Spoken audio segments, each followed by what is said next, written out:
बदल जाए दुनिया न बदलेंगे हम, तुम्हारी कसम। बदल जाए दुनिया न बदलेंगे हम, तुम्हारी कसम। ओम शांति भैया। जब तक भैया के दम ओम शांति। भैया इधर देखो तो। ओम शांति।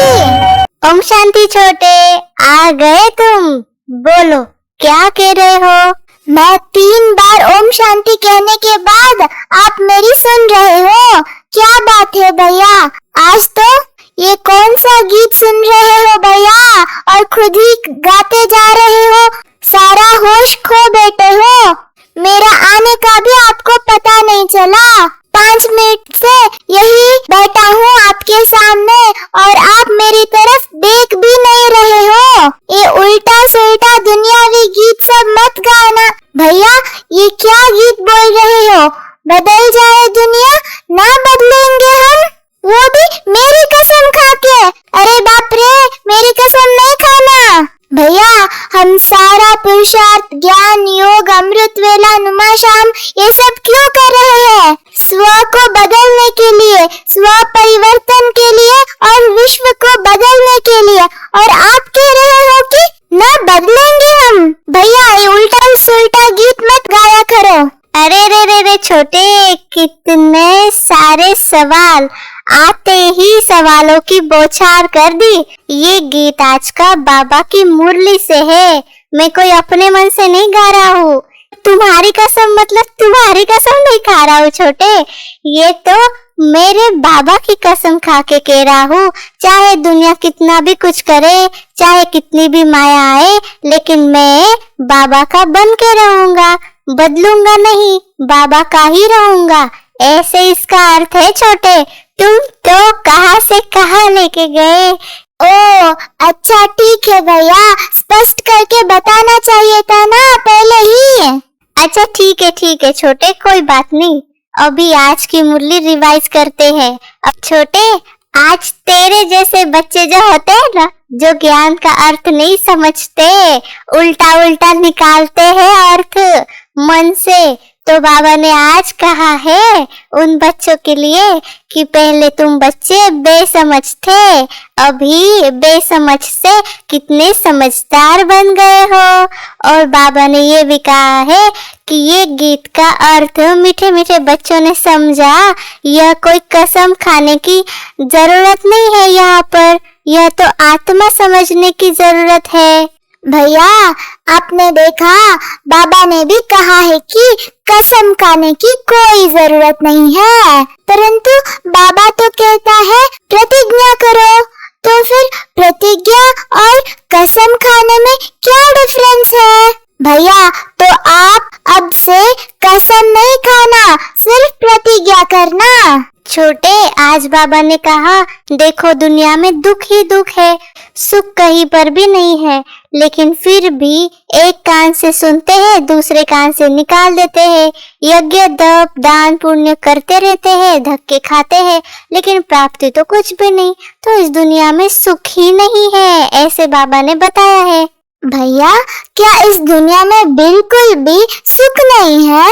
तो फिर दुनियावी लोग खाने पीने में, पहनने में, एंटरटेनमेंट के लिए मूवी, सीरियल्स, सॉन्ग्स, गोल्ड पहनने में इतना एंजॉय क्यों करते हैं? इन सब के लिए झगड़ते क्यों हैं? उनको कुछ न कुछ तो सुख मिला होगा, इसीलिए चाहिए चाहिए करके झगड़ते हैं। अभी गर्मी का दिन चल रहा है, तो मुझे आम खाने में, आइसक्रीम खाने में बड़ा सुख मिलता है। तो ये सुख नहीं तो और क्या है भैया? अच्छा, तो आगे बाबा ने कहा कि दुनिया में सबको दुख है, फिर भी जैसे दुख में, बीमारी में भी दुख होता है। जैसे बाबा ने कहा बीमारी आदि तो साधु संत को भी होती है, एक्सीडेंट होते हैं, दुनिया में दुख के सिवा कुछ तो है ही नहीं। अभी बाबा ने कहा तुम बुद्धिवान बने हो, बाबा ने तुम्हारी बुद्धि का ताला खोला है। सब मनुष्य मात्र की बुद्धि को गोदरेज का ताला लगा हुआ है, बिल्कुल ही तमो प्रधान बुद्धि हो जाती है, ऐसे बाबा ने बताया आज। भैया, तो आज बाबा ने हमें 2 टाइटल दिए हैं। एक है बुद्धिवान और दूसरा है समझदार। आज बाबा ने गोदरेज का ताला बुद्धि को लगा है ऐसा कहा, तो देखो भैया, गोदरेज कंपनी कितनी भाग्यशाली होगा। खुद भगवान उसकी कंपनी का एडवर्टाइज कर रहा है, तो उस कंपनी को गवर्नमेंट की मार की कोई जरूरत ही नहीं है, क्योंकि खुद भगवान जिस ताले के बारे में बोले, सारी दुनिया में वो ताला सबसे मजबूत होगा। तो सभी बीकेस को तो वो पता है। भैया, बेचारा वो कंपनी का मालिक को इसके बारे में तो पता ही नहीं होगा। छोटे, आज बाबा ने बोला, बाबा हमारा मोस्ट बिलीवेड बाप है, जिसकी अपरंपार महिमा है। बाकी मनुष्य मात्र तो आसुरी मत पर एक दूसरे को दुख देते हैं, लेकिन श्रीमत पर ही सबको सुख देना चाहिए। बाबा ने कहा, इस ड्रामा में हम सब एक्टर्स हैं, ये कोई भी नहीं जानते। तुम बच्चे समझते हो कि हम सब ऑलराउंड पार्टधारी है। भैया, आपको एक बात बोलूं, किसी को बताना मत, सिर्फ आपको बता रहा हूँ। मैं कभी कभी माँ के मोबाइल से कुछ मूवीज और सॉन्ग्स देखता रहता हूँ। उन मूवीज को देख के मुझे ऐसा लगता है कि मैं भी ऐसा हीरो बनूं। उसमें हीरो फाइट करता है विलन्स के साथ, डिशुम डिशुम डिशुम करके डांस करता है, गाना गाता है, लोगों को इम्प्रेस करता है। सब उसे रियल में हीरो मानने लग जाते हैं। मुझे भी ऐसा हीरो बनना था भैया, लेकिन आज बाबा ने मेरी इच्छा पूरी कर दी। बाबा ने कहा, तुम हीरो पार्टधारी हो, तो मैं घर में ही टिप टॉप होके हीरो जैसा कपड़े पहनूंगा, गॉगल पहनूंगा, डिशुम डिशुम करूंगा और एक चुटकी में सारा काम कर दूंगा। और ऐसा करूंगा कि सारे लोग मेरे ऑटोग्राफ लेने के लिए क्यों लगाए। हाँ, अब क्या है भैया, मेरी इच्छा तो पूरी हो गई, मैं जाता हूँ, बाय। अरे रे, रुको छोटे, कहाँ जा रहे हो? मुरली पूरी सुन के जाओ, आगे की बात बताता हूँ। आज बाबा ने बोला, बाप है ब्राइड ग्रूम, एक साजन की सब सजनियां है, भक्तियां है, तो जो भी सीताएं है सब रावण की जेल में फंस शोक वाटिका में आ गई है। सारी दुनिया के सब मनुष्य मात्र एक भगवान को याद करते हैं। भक्तों का रक्षक भगवान को कहते हैं ना भैया।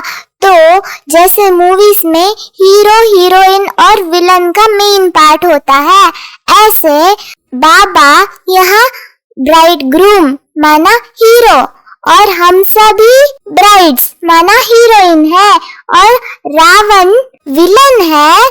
क्या हम विलन के शोक वाटिका में बंधे हुए हैं भैया? और ये कोरोना कौन है? ये भी तो इतना तंग कर रही है। तो क्या कोरोना रावण की असिस्टेंट है जो सभी को इतना तंग कर रही है? और बाबा ने कहा कि भक्तों का रक्षक भगवान को कहते हैं, तो क्या हमें भक्त बनना होगा? हम भक्त हैं या हम ब्राइड्स हैं या हम बच्चे हैं? हम कौन है भैया? भैया, मेरे दिमाग में तो सब मिक्सचर हो गया है, मैं तो खुद को ही समझ नहीं पा रहा हूँ। आज बाबा ने ये भी कहा कि साहूकार लोगों को अपने साहूकारी का नशा रहता है। हमको इतने मकान है, हमारे पास इतना धन है, इतने महल है, लेकिन किसको पता नहीं कि दुख की दुनिया कितनी बदलनी है। मौत सामने खड़ा है, कहा बाबा ने, सब मिट्टी में मिल जाना है। यह जो कुछ पुरानी दुनिया में देखते हो ना, बाबा ने कहा सब विनाश हो जाएगा। विनाश के लिए पूरी तैयारियां हो रही है। भैया, साहूकारों को बहुत नशा रहता है अपने पैसों का, तो बाबा ने कहा है कि कुछ काम में नहीं आएगा, सब खत्म हो जाएगा, सब मिट्टी में मिल जाएगा। विनाश हो जाएगा। जैसे हम अभी अपने आंखों से देख रहे हैं, कितने भी पैसों वाला व्यक्ति हो, ऑक्सीजन नहीं मिल रहा, हॉस्पिटल में एक बेड भी नहीं मिल रहा, मौतें ही मौतें, घर घर में मौतें हो रहे हैं। दुख की दुनिया हो गई है। ये भविष्यवाणी तो बाबा ने बहुत पहले किया था, लेकिन हम अभी उसे सदृश देख रहे हैं। तो आज से जो भी लोग बाबा के बातों को सीरियसली नहीं लेते थे, उन्हों को मेरे जैसा सीरियस होके बाबा के बातें माननी चाहिए। एक एक वाक्य को गहराई से समझ के धारण कर लेना चाहिए। छोटे, आज बाबा ने ये भी कहा, वह बाप भी है, टीचर भी है, सदगुरु भी है, सब कुछ है। यह तो नहीं भूलना चाहिए ना। बाबा कहते हैं हमारे सब बच्चे हैं, परंतु सभी को थोड़ी ही पढ़ाएंगे। बाबा ने कहा बाबा ही हमारा सब कुछ है, यह तो भूलना नहीं है। भैया देखो, बाबा आज कह रहा है कि बाबा बाप भी है, शिक्षक भी है और सदगुरु भी है।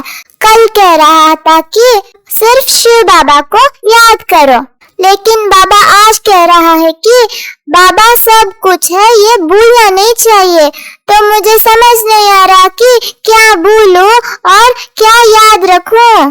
जब बाबा को बाप के रूप से याद करेंगे तब मैं बेटा हूँ, और जब बाबा शिक्षक के रूप में याद करूँगा तो मैं स्टूडेंट हूँ, और जब बाबा को सदगुरु के रूप में याद करूँगा तो मैं शिष्य हूँ। तो मैं अकेला छोटा सा इतना सारा पाठ कैसे बजाऊंगा? छोटे, इसीलिए तो बाबा ने कहा कि तुम ऑलराउंड पाठधारी हो, तब तो बड़ा खुश होके जा रहे थे।